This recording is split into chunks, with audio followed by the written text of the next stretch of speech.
Dr. Cris here with the Ask Dr Cris Show. Today's question comes from Susie. She wants to know, how do I avoid having to have a hysterectomy? She's been diagnosed with severe endometriosis. She's had her kids.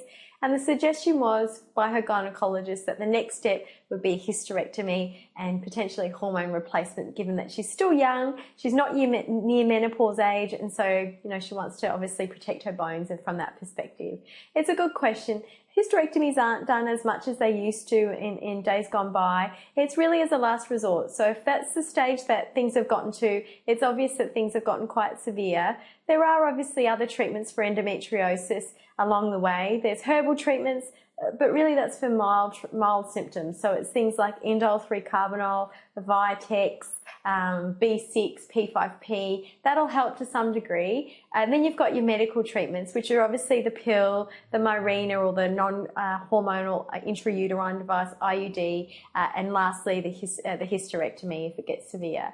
Hysterectomies are done relatively risk-free these days. A lot of them are done by laparoscopic or keyhole procedures.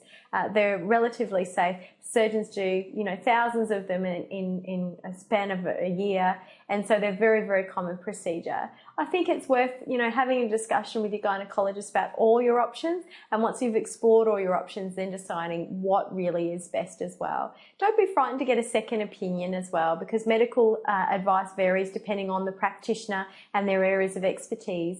So obviously your gynecologist, I'm sure, is excellent, but if you're needing that extra reassurance, do seek a second opinion. So thank you so much for your question. If you've got any other questions, please ask them below. I hope that you're loving the Ask Dr Cris Show. If you would like to see more of the Ask Dr Cris Show, please press subscribe.